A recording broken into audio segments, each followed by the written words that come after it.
এ বাবা, আমরা শহরে চলি, আমরা জানি, সারা দেশ ঘুরে বেড়াই, বহু জায়গা থেকে এরকম খবর আছে আমাদের কাছে, বহু ভদ্রলোক তার সন্তান সুশিক্ষায় শিক্ষিত না বানানোর কারণে, ইলমে দ্বীন না শিখানোর কারণে শেষ সময়টা তাদের বৃদ্ধাশ্রমে কাটাইতে হয়, ঠিক কিনা? আরো আওয়াজ দিয়ে বলেন ঠিক কিনা? বৃদ্ধাশ্রমে কাটাইতে হয়। শেষ সময়টা ওই সন্তানের ঘরে জায়গা হয় না, সন্তানের এত বড় দামি ফ্ল্যাটে জায়গা হয় না, দামি ফ্ল্যাটে সন্তান তার বাবার মার একটা খাট বিছানোর জায়গা হয় না। আছে না নাই? এ বাবা জোরে কোন আছে না নাই? এই জাতীয় সন্তান বহুত আছে। এই জন্য আমি আপনাদের পায়ে হাত দিয়ে বলবো, বাবা বাস্তব কথাগুলো বলছি, আপনাদেরকে বাস্তব কথাগুলো বলছি। আজ পর্যন্ত বৃদ্ধাশ্রমগুলো ঘুরে ঘুরে দেখেন, আমার কথা বিশ্বাস করতেই হবে এমন নয়। এখন ইন্টারনেটের যুগ, কম্পিউটারের যুগ, সোশ্যাল মিডিয়ার যুগ, সব কিছু মিডিয়ায় ভাসে, সব কিছুর খবর আমাদের কাছে আছে। এরপরেও আপনি খবর নিয়ে দেখেন, যেখানে যেখানে বৃদ্ধাশ্রম আছে খবর নিয়ে দেখেন, বাবা কসম খেলে কাফারা দিতে হবে না। যেই বৃদ্ধাশ্রমে বাবা আর মা গুলো অসহায় অবস্থায় পড়ে আছে, এর সবগুলোই হলো এই দুনিয়াদারির শিক্ষা যারা অর্জন করেছে, জাগতিক শিক্ষায় শিক্ষিত হয়েছে, এই সমস্ত জাগতিক শিক্ষায় শিক্ষিতদের সন্তানরা তার বাবা আর মাকে বৃদ্ধাশ্রমে রেখে এসেছে, ঠিক কিনা? একজন বাবা তার সন্তানকে সুসন্তান হিসেবে গড়ে না তোলার কারণে আজকে সেই সন্তান অবাধ্য হয়ে গেছে, সেই সন্তান আজকে কথা শোনে না, কথা মানে না, মা বাবার নাফরমান সন্তান হয়ে গেছে। এখন বহু বাবা মা আছে, হুজুর আমার সন্তান কথা শোনে না, আমার কথা মানে না, বাবা মার কথা মানে না, মুরব্বীদেরকে শ্রদ্ধা করে না, সম্মান করে না। একটু দোয়া করিয়া দিয়ে আমার সন্তানের জন্য একটু তাবিজ তোমার ব্যবস্থা করিয়া দিয়ে, আমার সন্তানের জন্য একটু দোয়া করিয়াল হুজুর, আমার সন্তান আমার কথা শোনে না, আমার ঘরে আর একজন দাজ্জাল মহিলা এসেছে, ঘরে একটা বৌমা নিয়ে এসেছি, সেই বৌমার কথায় তার কান পড়ায় আমার সন্তান পুরাপুরি আমাদের বিরোধিতা করে, এমনকি আমাদেরকে মারপিট পর্যন্ত করে। হুজুর দোহাই লাগে, দয়া করে আমার সন্তানের ব্যাপারে, সন্তানের প্রতি, মা বাবার প্রতি যে সন্তানের হক রয়েছে, ওই হক সম্পর্কে একটু আলোচনা করবেন। প্রায় মাহফিলেই এই আবেদনটা করা হয়, ঠিক কিনা বাবা? وَقَضَى رَبُّكَ أَلَّا تَعْبُدُوا إِلَّا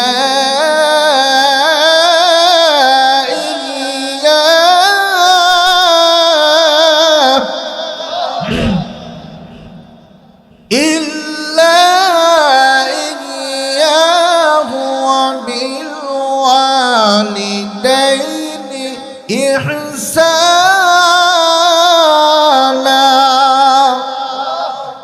আল্লাহ রাব্বুল আলামিন বলেন, وَقَضَى رَبُّكَ أَلَّا تَعْبُدُوا إِلَّا إِيَّاهُ। তোমার রব তোমাকে নির্দেশ দেয়, আদেশ করেন, ইল্লা ইয়্যাহ, আল্লাহ তা'বুদু ইল্লা ইয়্যাহ, ওই আল্লাহ ছাড়া অন্য কোন মাবুদের ইবাদত করা যাবে না। ইবাদত যদি করতে হয় একমাত্র কেবলমাত্র ওই আল্লাহর, ওই রবের ইবাদত করা লাগবে, কথা ঠিক কিনা? আল্লাহ তা'বুদু ইল্লা ইয়্যাহ, শুধুমাত্র কেবলমাত্র ওই আল্লাহর, ওই রবের ইবাদত করা লাগবে। এরপরে আল্লাহ রাব্বুল আলামিন বলেন, ওয়াবিল ওয়ালিদাইনি ইহসানা,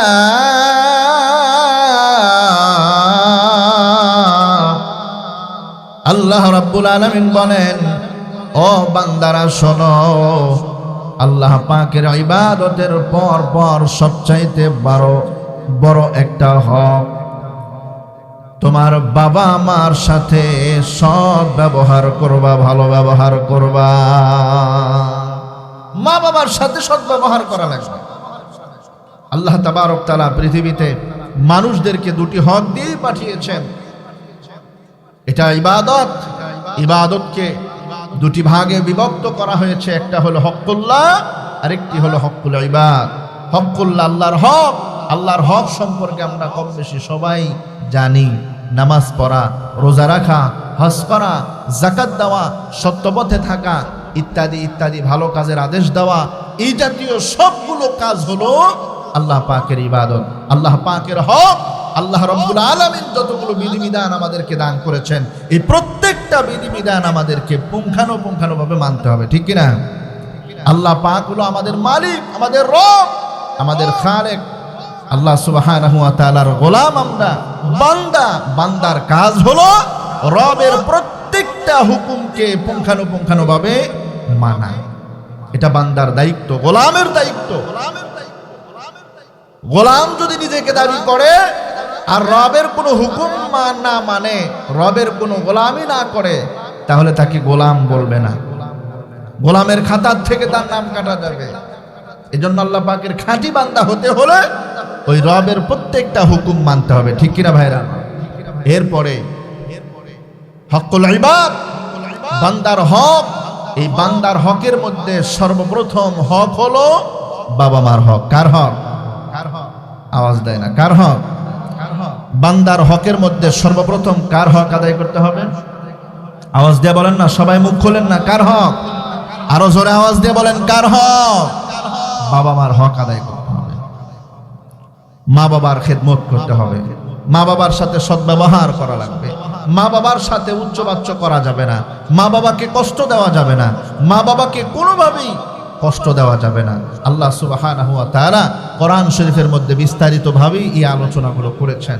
খবরদার, মা বাবা বৃদ্ধ হওয়ার কারণে, মা বাবা অসুস্থ হওয়ার কারণে, মা বাবার একটু বয়স হওয়ার কারণে, বয়োবৃদ্ধ হওয়ার কারণে, বৃদ্ধা হওয়ার কারণে অনেক সময় সন্তানরা মা বাবার সাথে ভালো ব্যবহার করে না। মা বাবা একটু কথা বেশি বলে, এজন্য অনেক সময় সন্তানেরা বিরক্ত বোধ করে, বিরক্ত হয়ে যা তা ইচ্ছা মা বাবার সাথে ব্যবহার করে। আছে না এই সমাজের মধ্যে এরকম সন্তান? করা যাবে না। আল্লাহ রাব্বুল আলামিন বলেন, ইম্মা ইয়াবলুগান্না ইনদাকাল কিবারা আহাদুহুমা আও কিলাহুমা।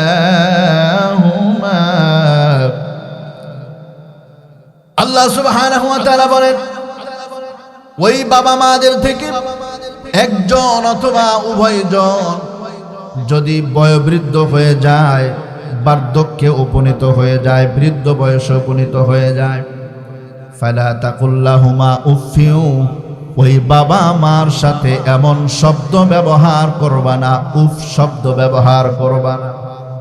বাবা মা একটু কথা বেশি বলে ফেলেছে, বাবা মার আগের মতো আর শক্তি নাই, আগের মতো আর মাথা কাজ করে না।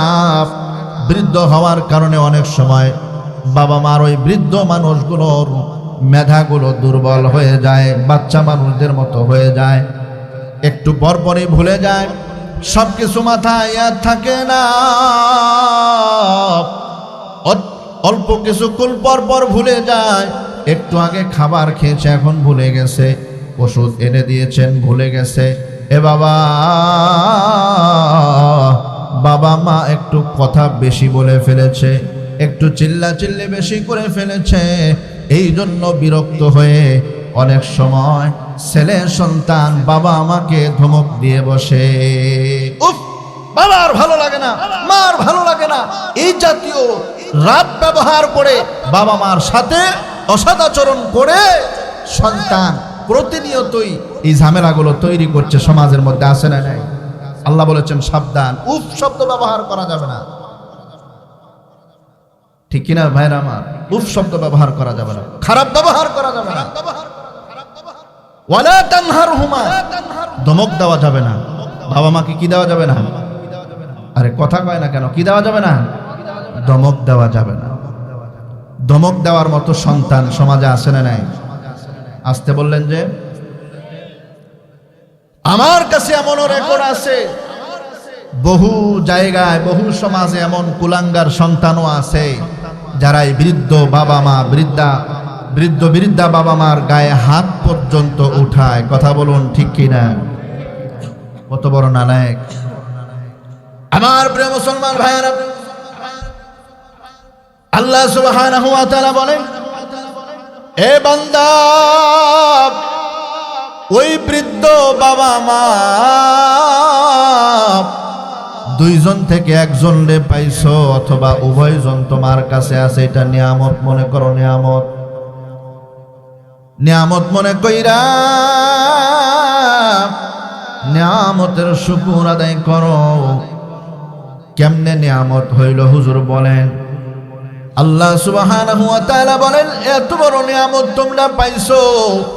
হাবিবে কিবরিয়া সাল্লাল্লাহু আলাইহি ওয়াসাল্লাম বলেন, এমন একটা নিয়ামত বাজার, ওই বাবা আর মা এমন একটা নিয়ামত। হাবিবে কিবরিয়া সাল্লাল্লাহু আলাইহি ওয়াসাল্লাম বলেন, যেই বাবার সাথে খারাপ ব্যবহার করলাম, এ বান্দা তুমি কি জানো,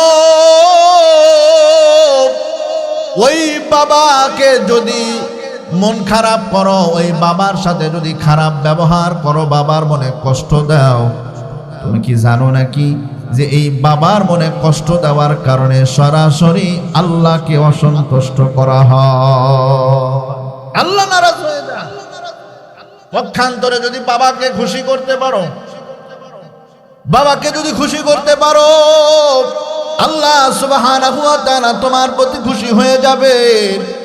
এজন্য হাবিবে কিবরিয়া সাল্লাল্লাহু আলাইহি ওয়াসাল্লাম বলেন, রিদার রব্বি ফি রিদাল ওয়ালিদ। এ বান্দা, রিদার রব্বি ফি রিদাল ওয়ালিদ, তোমার বাবার সন্তুষ্টি যেন আল্লাহ রব্বুল আলামিনের সন্তুষ্টি। সুবহান। আসাখাতুর রব্বি ফি সাখাতিল ওয়ালিদ, তোমার বাবাকে অসন্তুষ্ট করা যেন আল্লাহকে অসন্তুষ্ট করলা। এজন্য কত বড় নিয়ামত আল্লাহর হাবিব সাল্লাল্লাহু আলাইহি ওয়াসাল্লাম আর এক হাদিসের মধ্যে ফরমান, আল জান্নাতু তাহতা আকদামিল উম্মাহাত। হাবিব বলে, পৃথিবীর মানুষেরা, এ আমার উম্মত, ভালো করিয়া শুনিয়া লও। হাবিবে কিবরিয়া সাল্লাল্লাহু আলাইহি ওয়াসাল্লাম বর্ণনা করেন, পৃথিবীর সমস্ত মাদের পায়ের নিচে আল্লাহ সুবহানাহু ওয়া তাআলা জান্নাত রেখে দিয়েছেন। সুবহানাল্লাহ। মার পায়ের নিচে সন্তানের কি? জান্নাত। এইজন্য বাবা, এ যুবক ভাইরা ভালো করিয়া শোনো, যেই সন্তান তার বাবার মনে কষ্ট দিল, যেই সন্তান তার মার মনে কষ্ট দিল, যেই সন্তান তার বাবার সাথে খারাপ ব্যবহার করলো, বাবাকে ধমক দিল, বাবার সাথে রাব ব্যবহার করলো, বাজান, আল্লাহ সুবহানাহু ওয়া তাআলার আয়াত দ্বারা, রাসূলুল্লাহ সাল্লাল্লাহু আলাইহি ওয়াসাল্লামের হাদিস দ্বারা বোঝা যাচ্ছে, ওই সন্তানটা হলো সবচাইতে বড় নেমো খারাম সন্তান। ওই সন্তানটা হলো মা বাবার সবচাইতে নাফরমান সন্তান। শুধু মা বাবার নয়, বরং রব্বে কায়নাত আল্লাহ সুবহানাহু ওয়া তাআলার নাফরমান বান্দা। কথা কোন ঠিক কিনা? আমার প্রিয় মুসলমান ভাইরা, যেই সন্তানগুলো এরপরেও মাকে কষ্ট দেয়, বাবাকে কষ্ট দেয়, মা বাবার মনে কষ্ট দেয়, মা বাবাকে মারে, আমার বড় আশ্চর্য লাগে। এই সন্তানগুলো জানে না, এই সন্তানগুলো বাবা মার কুলাঙ্গার সন্তানগুলো বুঝে না, জানে না কার মনে কষ্ট দিলা, কাকে তুমি মারপিট করলা, কার গায়ে হাত তুললা, এ সন্তান, নাফরমান সন্তান, ভালো করিয়া শুনিয়া লও, যেই বাবা মার গায়ে তুমি হাত তুললা, ধমক দিলা, তুমি জানো তোমার বাবা আমাকে ধমক দিলা না, মারলা না, তুমি জানো তোমার আল্লাহর পক্ষ থেকে প্রাপ্ত জান্নাত খানায় লাথি মেরে সরায়া দিলা, ঠিক কিনা? তোমার জান্নাতটা যেন তোমার থেকে সরায়া দিলা, তোমার জান্নাতটাকে যেন তুমি রিসিভ করলা না। এ বান্দা, খুব ভালো করিয়া বোঝা দরকার।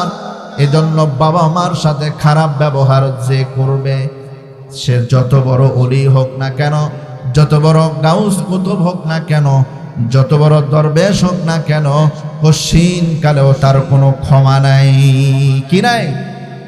জোরে কর। এমনকি লাইলাতুল বরাতেও তার ক্ষমা নাই। যেই রাত্রে আমভাবে ক্ষমা করা হবে, মানুষদেরকে মাফ করা হবে, ওই রাত্রেও তার মাফ নাই, ক্ষমা নাই। এই তো আসতেছে আর অল্প কিছুদিন পরেই, 1 মাস পরেই লাইলাতুল বরাত, ঠিক কিনা? নিসফে শাবান। ওই রাত্রেও ক্ষমা পাবে না।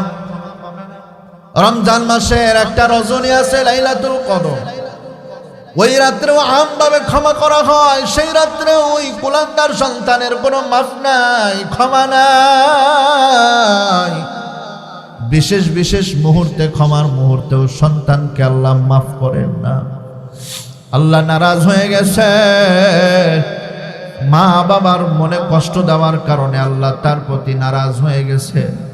আল্লাহ তারে মাফ করবে না।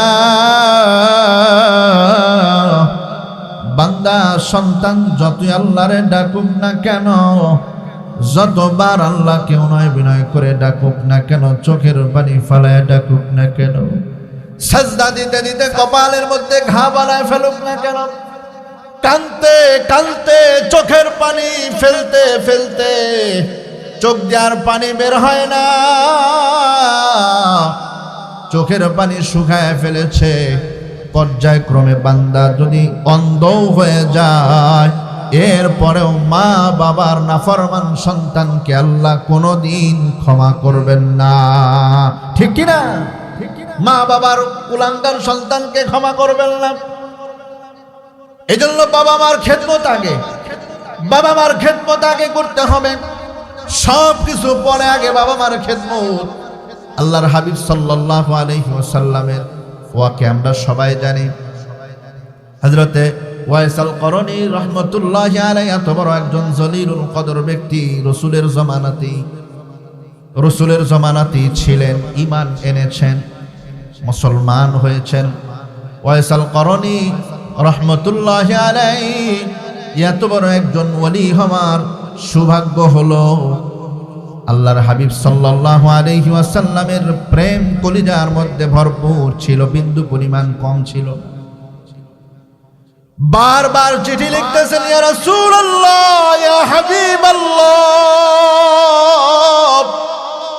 ওগো হাবিব, আমি দূর থেকে আপনার দরুদ শরীফ পড়ি, আপনাকে বড় মহাব্বত করি, আপনাকে বড় ভালোবাসি। আপনার ভালোবাসা আমার অন্তরের মধ্যে ভরপুর, কলিজা ভরা আপনার প্রতি ভালোবাসা। ওগো নবী, আমি আপনার সাথে সাক্ষাৎ করে সাহাবীর বরকত নিতে চাই, সাহাবীর মর্যাদা হয় গো নবী। আল্লাহর হাবিব সাল্লাল্লাহু আলাইহি ওয়াসাল্লামের কাছে চিঠি লিখলেন, ওয়াইসাল করনী, ইয়া রাসূলুল্লাহ, ইয়া হাবিবাল্লাহ, আরো আগেই যেতাম আপনার কাছে, কিন্তু আমার একটা সমস্যা আছে গো নবী। আমার সমস্যা হলো, আমার মা আমার ঘরের মধ্যে বৃদ্ধা অবস্থায় পড়ে আছে, খেদমত করা লাগে। নবীজি উত্তর লিখলেন, এরে ওয়াইস আল করনী, সাহাবীর মর্যাদা পরে, আগে মা বাবার সুসন্তান হও, মার খেদমত করে জান্নাতের মালিক হয়ে যাও। আল্লাহু আকবার। মার খেদমত করে জান্নাতের মালিক হয়ে যাও। সাহাবী হওয়ার দরকার নাই, আমার কাছে আসার দরকার নাই, আমার কাছে আসা লাগবে না। হযরতে ওয়াইস আল করনী রাহমাতুল্লাহি আলাইহি নিষেধ করে দিলেন নবী করিম সাল্লাল্লাহু আলাইহি ওয়াসাল্লাম। এ ভাই, বিষয়টা তো সহজভাবে নিলে হবে না।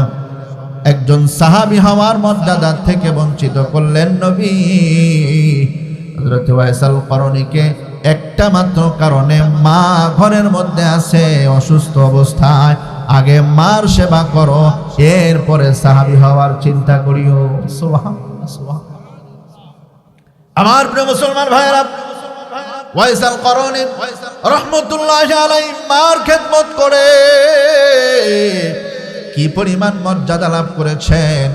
হাবিবে কিবরিয়া সাল্লাল্লাহু আলাইহি ওয়াসাল্লাম মার খেদমত করার কারণে ওয়াইসাল করণীর মর্যাদা সম্পর্কে আল্লাহর হাবিব সাল্লাল্লাহু আলাইহি ওয়াসাল্লাম বলেন, এ সাহাবীরা শোনো, বিশেষ করে হযরত ওমর ফারুক রাদিয়াল্লাহু তাআলা আনহু সহ অন্যান্য সাহাবীদেরকে ডাক দিয়ে বললেন, সাহাবীরা রে, এই যে আমার একটা জুব্বা আমি ওয়াইসাল করণীর জন্য রেখে গেলাম, হাদিয়া দিয়ে গেলাম। একটা সময় যখন ওয়াইসাল করণী আমার কাছে আসবে, আমার কবর জিয়ারত করার জন্য আসবে, তার মার ইন্তেকালের পরে যখন আসবে, পাগলের মতো ছুটে চলে আসবে আমার রওজার পাশে। ওয়াইসাল করণী বড় পাগল, আমার অনেক বড় একজন আশেক, ওই পাগলটার জন্য আমি একটা জুব্বা রেখে গেলাম, এই জুব্বাটা আমার পক্ষ থেকে তারে হাদিয়া দিবা। আর ওই ওয়াইসাল করণীর কাছে তোমরা দোয়া নিবা, দোয়া। হযরতে ফারুক আযম জাহানের শাসক যিনি ছিলেন, দ্বিতীয় খলিফা হযরতে ওমর ফারুক রাদিয়াল্লাহু তাআলা আনহুকে সাহাবী হযরতে ফারুক আযমকে আল্লাহর হাবিব সাল্লাল্লাহু আলাইহি ওয়াসাল্লাম দোয়া নেওয়ার জন্য বলেন সুবহানাল্লাহ। কি মনে করলেন? মা বাবার খেদমত কি পরিমাণ গুরুত্ব আল্লাহর হাবিব সাল্লাল্লাহু আলাইহি ওয়াসাল্লাম দিয়েছেন। এরপরে আল্লাহর হাবিব সাল্লাল্লাহু আলাইহি ওয়াসাল্লাম বহু ওয়াকিয়া আছে বাজার, শেষ করা যাবে না, লম্বা সময় দরকার। আর একটা ছোট্ট ওয়াকিয়া বলে আয়াতে কারিমার তেলাওয়াত করে তরজমা করে শেষ করে দেব। আল্লাহর হাবিব সাল্লাল্লাহু আলাইহি ওয়াসাল্লাম বললেন, মা বাবার খেদমত করার জন্য, মা বাবার খেদমতের গুরুত্ব বেশি বেশি দেওয়ার কথা আল্লাহর হাবিব সাল্লাল্লাহু আলাইহি ওয়াসাল্লাম বলেছেন। কোরআন থেকেও পাইলাম, হাদিস থেকেও পাইলাম, আর একটা ওয়াকিয়াও শুনলাম। আর একটা ওয়াকিয়া আমি আপনাদেরকে শোনাই। বিশ্ববিখ্যাত বর্তমান সময়ের জন্য অল্প কিছুদিন আগে উনি দুনিয়া থেকে চলে গেছেন। আমাদের একজন আকাবির, অন্যতম একজন আকাবির ছিলেন হযরতে পীর জুলফিকার আলী নকশবন্দি রহমতুল্লাহি আলাইহি। ওনার এক রিসালায় লেখেন, হযরত নকশবন্দি রহমতুল্লাহি আলাইহি লেখেন, একজন যুবকের ঘটনা, একজন যুবকের ধ্বংসের ঘটনা লিখেছেন। সংক্ষেপে বলে শেষ করে দেওয়ার চেষ্টা করছি। এ বাজান, যুবক ভাইরা খুব মনোযোগ দিয়ে কথাটা শুনবেন। নকশবন্দি রহমতুল্লাহি আলাইহি লিখেন, মা বাবা তার সন্তানকে বড় আদর কইরা যত্ন কইরা লেখাপড়া শিখাইলেন। লেখাপড়া শিখাইয়া বিদেশ পাঠায় দিলেন। সন্তান বিদেশে গিয়ে সেটেল হয়ে যায়। সেটেল হওয়ার পর ওই বাবা মার সাথে সন্তানের আর কোনো যোগাযোগ রক্ষা হয় না। এরকম সন্তান আমাদের সমাজেও আছে না নেই? অনেক কষ্ট কইরা বাবা কৃষি কাজ কইরা খায়া না খাইয়া সন্তানটারে মানুষ করে। সন্তান যখন সরকারি চাকরি পায়, বড় ধরনের কোনো কোম্পানির জব পায়, চাকরি পায়, ঢাকা শহরে চলে যায়, বিদেশে চলে যায়। যাবার পরে সন্তান যখন প্রতিষ্ঠিত হয়ে যায়, সন্তান যখন সেটেল হয়ে যায়, বিবাহ শাদী সেখানেই করে ওখানেই স্থায়ী হয়ে যায়, ওই বুড়া বাবা মার খোঁজ খবর আর সন্তান নেয় না। এরকম একজন যুবকের কথা নকশবন্দি রহমতুল্লাহি আলাইহি লেখেন। এ যুবক ভাই, ভালো করে শোনো। ওই যুবক মা বাবাকে ছেড়ে একদিন নয়, 2 দিন নয়, 2 যুগ হয়ে গেল বাড়িতে আসে না। মা বাবার পক্ষ থেকে বারবার চিঠি দেওয়ার পরেও সন্তান আসে না, বারবার খবর দেওয়ার পরেও সন্তান আসে না। বিবাহ শাদী করে ওই জায়গায় শ্বশুর বাড়িতে ঘর জামাই থাকে, নিজের বিজনেস গোছায়, নিজের ব্যবসা বাণিজ্য গোছায় মোটামুটি সে সেটেল হয়ে গেছে। আমার প্রিয় মুসলমান ভাইয়েরা, বৃদ্ধ লোকটা, ওই যুবকের বাবা কিছুদিন পর দুনিয়া থেকে চলে যান। ওষুধ কেনার মতো, চিকিৎসা করার মতো টাকা ছিল না। একটা সময় চিকিৎসা করতে করতে বাড়ি ভিটাটাও বিক্রি করে দিতে হয়। বাড়ি ভিটা বিক্রি করে একেবারে অসহায় মানুষের কাছ থেকে চেয়েছে তার মা, বৃদ্ধা মহিলা, ওই বৃদ্ধ বাবাকে চিকিৎসা করতে করতে করতে করতে একেবারে নিঃস্ব হয়ে যায়। একেবারে শেষ পর্যায়ে বাবাকে আর রাখতে পারলো না, বাবাও দুনিয়া থেকে চিরবিদায় নিয়ে চলে গেল। ওই মহিলা এখন কাঁদতে কাঁদতে অন্ধ হয়ে গেল। মহিলা শুধু কান্দে আর কান্দে, ওগো মালিক, 2 যুগ পর, 2 যুগ পূর্বে আমার সন্তানকে কাইরা নিলাম, 2 যুগ পূর্বে আমার সন্তান আমি হারাইলাম, এখন আবার আমার স্বামীটারেও হারাইলাম। মাথার ছায়া ছিল, আমার একমাত্র ভরসা ছিল, আমার কাছে একজন সঙ্গী ছিল, আপদে বিপদে মুসিবতে আমার সাথে ছিল, সঙ্গী ছিল। আজকে আমার স্বামীটারেও কাইরা নিলাম, কোনো অভিযোগ নাই, বাড়ি ভিটাও নাই, আমার ঘরের মধ্যে এক বেলা খাবারের মতো, খাবার খাওয়ার মতো পর্যাপ্ত পরিমাণ কোনো খাবারের ব্যবস্থা নাই। ওগো মালিক, আমার কোনো অভিযোগ নাই, তোমার কাছে আমার কোনো অভিযোগ নাই, কিন্তু আমার একটা দাবি, ওগো মালিক, ওই আমার কলিজার টুকরা নারী সেরা ধনটারে আমার কলিজায় ফিরাইয়া দাও। শেষ বয়সে আমার শেষ বিদায়টা যেন আমার সন্তানের হাতে হয়, আমার সন্তানটা যেন আমার জানাজা করতে পারে, আমার সন্তানটা যেন আমাকে নিজ হাতে কবরের মধ্যে নামাইতে পারে। মালিক, আমার কলিজার টুকরা সন্তানটারে আমার কোলে ফিরাইয়া দাও। আল্লাহ, এই একটা দাবি তোমার কাছে, আমার আর কোনো চাওয়া পাওয়া নাই। আমার খাবার দরকার নাই, ঘরের দরকার নাই, বাড়ির দরকার নাই, আল্লাহ দুনিয়ার কোনো ঐশ্বর্যের কোনো কিছুর দরকার নেই। আমার মালিক, আমার কলিজার টুকরা সন্তানটারে আমার কোলে পাঠায়া দাও। যখন এই নামাজ পড়ে যায়, নামাজের মধ্যে বসে বসে মালিকের কাছে শুধু এই দোয়াই করে। যেই লোকটার কাছে বাড়ি বিক্রি করেছে, জায়গা বিক্রি করেছে, লোকটা প্রতিনিয়ত বাগান পরিষ্কার করে, আর ওই বৃদ্ধা মহিলাকে থাকার জন্য এক কোণা একটা ঝুপড়ি ঘর তুলে দিয়েছে। ঝুপড়ি ঘরের মধ্যে প্রতিনিয়ত কান্নার আওয়াজ আসে। নামাজের পরে যায় নামাজের মুসাল্লায় বসে শুধু কান্দে। লোকটা অবাক হয়ে যায়, হারে, যেই সন্তানটা তারে এত কষ্ট দিল, তার বাবার শেষ বিদায়ের সময় আসলো না। যেই কুলাঙ্গার সন্তান এত বড় অপরাধী, এত বড় নাফরমান করলো, এত বড় গাদ্দারি করলো, নিমুখারামি করলো, আর সেই মা ওই সন্তানের জন্য দোয়া করে আর কান্দে আর কান্দে।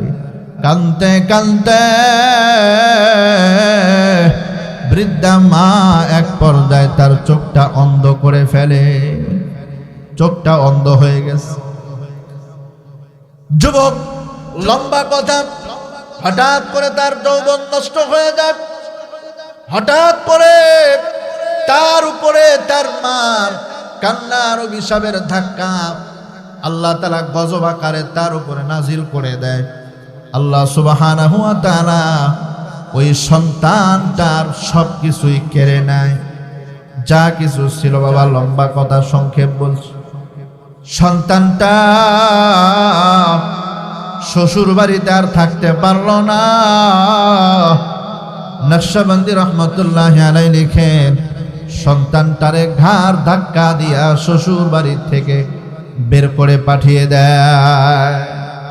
সন্তান এখন কান্দে, হায় হায় কাদের জন্য কি করলাম, পুরো জিন্দেগিটা তাদেরকে দিয়ে দিলাম, সব করলাম যাদের জন্য, তারা এখন আমারে দেখতে পারে না, তারা এখন আমারে ঘর থেকে বের করে দেয়। আজকে যদি আমার বাবা মা থাকতো, আজকে যদি আমি বাবা আমার কোলে থাকতাম, যত খারাপ অবস্থায় হোক না কেন, আমার বাবা আর আমার মা আমার ঘর থেকে ঘাড় ধাক্কা দিয়ে বের করতো না, ঠিক কিনা? কোন বাবা মা তার সন্তান যত বড় বেয়াদব হোক না কেন, যত বড় অপরাধী হোক না কেন, কোন সন্তান যত বড় নাফরমান হোক না কেন, অবাধ্য হোক না কেন, ও মুসলমান ভালো করিয়া শোনো, যুবক ভাইরা ভালো করিয়া শোনো, তোমরা যারা মা বাবার প্রতি অভিযোগ করো ভালো করিয়া শোনো, কোন বাবা মা চায় না, কোন বাবা মা কোনোদিন পারবে না তোমার ঘর থেকে ঘাড় ধাক্কা দিয়ে বের করতে, বরং তোমার জন্য দোয়া করবে, দোয়া চাবে, তোমার জন্য মায়া কান্না, খাঁটি মায়া কান্না যদি কেউ করে সে হলো তোমার বাবা মা, ঠিক কিনা জোরে কও? আমার প্রিয় মুসলমান ভাইয়েরা, ওই যুবক যখন চিন্তা করলো আমার বাবা মার কাছে যাই, বাবা মার খোঁজ খবর নিতে যাই, দেখি তাদের কি হালত, এতদিন যাবত আমি তাদের খোঁজ খবর নেই না, আমার মতো নাফরমান সন্তান, আমার মতো অকৃতজ্ঞ সন্তান পৃথিবীতে আর হতে পারে না। খবর নেওয়ার জন্য গেল, লম্বা কথা, বাগানের মালিকে গিয়া জিজ্ঞাসা করে, ঘর বাড়ি নাই, কিচ্ছু নাই, একেবারে ভিটা বাগান বাড়ি পড়ে আস। একজন মালিক চাষাবাদ করে, বাগান দেখাশোনা করে, জায়গা দেখাশোনা করে, গিয়া জিজ্ঞাসা করলেন, বাবা এই জায়গাটা তো আমার বাবার ছিল, আপনি তো আমার বাবাকে চিনবেন না, আমাকে চিনবেন না। পরিচয় গোপন করলেন, গোপন রাখলেন, বললেন যে এই জায়গার মালিক কোথায়?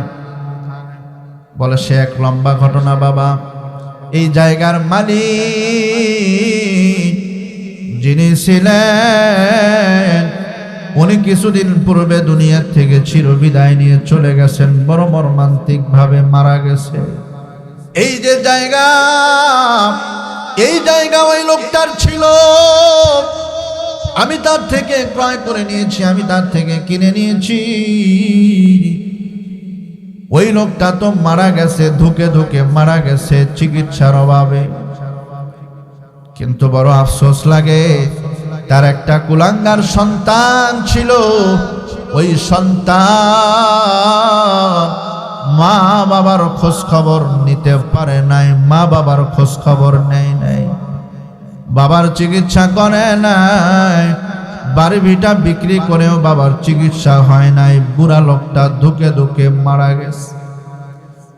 শুধু তার মাটা বেঁচে আছে, একজন মহিলা বেঁচে আছে। ওই যে ঝুপড়ি ঘর, ওই ঝুপড়ি ঘরের মধ্যে মহিলাটা বাস করে থাকে, সারাদিন ভিক্ষা করে, সন্ধ্যার সময় বাড়িতে ফিরে নামাজে বসে বসে যায় নামাজ বিছায়া।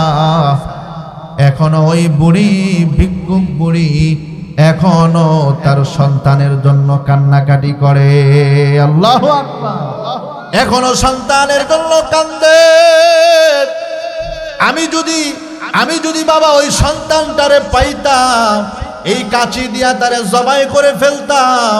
এত বড় নাফরমান সন্তান পৃথিবীতে হতে পারে যে একজন সন্তানকে এত বড় শিক্ষিত বানাইলো, এত বড় শিক্ষিত বানানোর পরে মানুষের মতো মানুষ করার পরে সেই সন্তানটা অন্তত মা আর বাবার শেষ সময় কাজে লাগে নাই। এমন সন্তান, এমন নাফরমান সন্তানটারে যদি আমি পাইতাম, আমার এই কাঁচি দিয়া তারে টুকরা টুকরা করতাম। ছেলের সামনে, ওই যুবকের সামনে সেই কথাগুলো বলতেছে। যুবকের কলিজা খান খান হয়ে যায়। এ বাবা, বলেন না ওই মহিলাটা কোথায়, কখন আসবে, আমি তার দেখা কখন পাবো? বলে মহিলাটা সন্ধ্যার পরে আসবে। যুবকটা চোখের পানি ছেড়ে কান্না করতেছে, কলিজা ফাটা কান্না করতেছে, চিৎকার করে করে কাঁদতেছে আর বলতেছে, এ বাবা, মনে কিছু করবেন না, আমি সেই হতভাগা কুলাঙ্গার সন্তান, আমি আমার মা আর বাবার নাফরমান সন্তান, অবাধ্য সন্তান। দুনিয়ার লোভে পইরা অন্ধ হয়ে গিয়েছিলাম, সম্পদের লোভে পইরা অন্ধ হয়ে গিয়েছিলাম। আমি আমার মার খবর নেই নাই, বাবার খবর নিতে পারি না। আল্লাহর কাছে মাফ চাই, আমারে মাফ কইরা দেন। বলেন না ওই মহিলা আমার জনম দুঃখী মারে আমি কোথায় পাব? লোকটা বুঝতে পারলেন অনুশোচনা হয়েছে সন্তানে, বুঝতে পেরেছে সন্তান, বুঝতে পেরেছে এই শেষ সময়ে মার পাশে যদি একটু থাকতে পারে, শেষ সময় যদি মার পাশে একটু থাকতে পারে, মাটাও খুশি হয়ে যাবে। এজন্য আর কিছু বললেন না। লোকটা বলতেছে, বাবা তোমার মা সন্ধ্যার সময় আসবে, ওইখানে দাঁড়াও। একটু পরে মা আসলো। মাকে বুক ভরে, কলিজা ভরে, মন ভরে ডাক দিবে সাহস হয় না। এত বড় নাফরমান সন্তান আমি, আমার মারে আমি কেমনে ডাক দে, আমি আমার মার সামনে কেমনে যাই? মা যখন ঘরের মধ্যে আসলো, সন্তান আড়ালে থেকে চিৎকার করে করে শুধু কান্দে আর আল্লাহর কাছে মাপ চায়। ও গো মালিক, আমার মতো নাফরমান সন্তান পৃথিবীতে মনে হয় আর কেউ না। আল্লাহ তুমি আমারে মাফ কইরা দাও, আমার অপরাধ হয়ে গেছে, ভুল হয়ে গেছে। ওগো আল্লাহ তুমি আমারে মাফ করিয়া দাও, আমি আমার মার সামনে যেতে চাই, সাহস দাও। আমি আমার মার সাথে কথা বলতে চাই, আমি আমার মাকে প্রাণ ভরে ডাক দিতে চাই। মা চোখে দেখে না, অন্ধ হয়ে গেছে। সন্তানের ব্যথায়, সন্তানের বিয়োগ ব্যথায় কাঁদতে কাঁদতে মা অন্ধ হয়ে গেছে। লাঠি ভর দিয়া দিয়া মা কোন রকম ওই ঘরের মধ্যে, ঝুপড়ি ঘরের মধ্যে ঢুকলো, ওযু বানাইল। হাতে হাতে ওযু বানানোর পর মা নামাজ পড়লো, মাগরিবের নামাজ পড়লো। সন্তান আড়ালে থেকে দেখে, আবার মা আমার জন্য কি করে একটু দেখি। মা নামাজের মুসাল্লায় বৈশা একই দোয়া, একই দোয়া, আরে মালিক,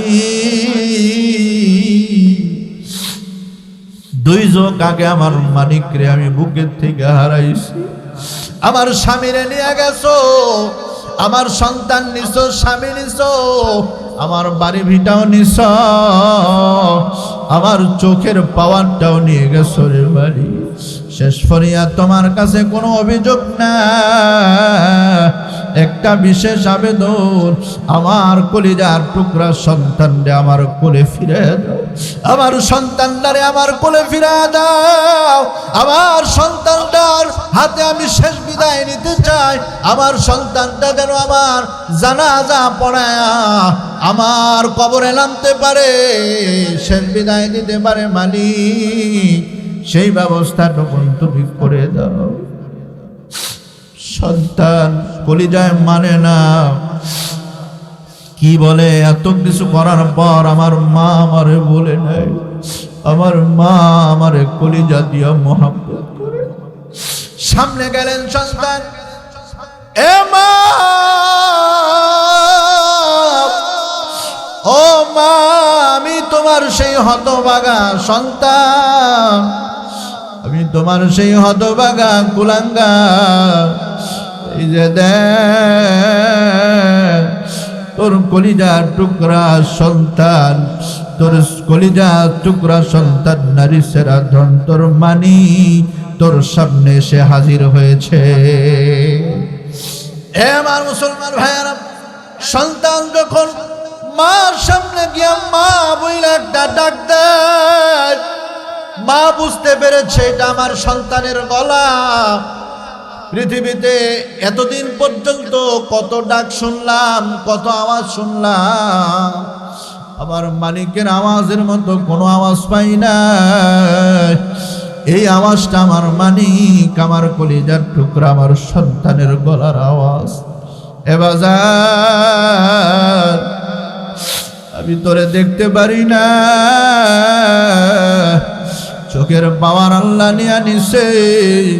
তোর জন্য কানতে কানতে আমি চোখের পাওয়ারটা হারায় ফেলছি। আমি তোরে দেখতে পাই না, মাথায় হাত বুলায়, হাতে চুমো খায়, কপালে চুমো খায়, গালে চুমো খায়। অন্ধ মা বুকের সাথে জড়ায়া ধইরা ধইরা কান্দে। হে বাবা, কইছিলি এতদিন, তোর বাবাও তো তোর কথা স্মরণ করে করে দুনিয়া থেকে চিরবিদায় নিয়ে চলে গেল। হে বাবা, আমিও যাওয়ার পথে শেষ সময় বুঝি মালিক আমার দোয়াটা কবুল কইরা নিছে, মালিক বুঝি আমার দোয়াটা কবুল করছে। হে বাবা, আল্লাহর দরবারে আমি শুকরিয়া জানাই, আল্লাহর দরবারে আমি শুকরিয়া জানাই।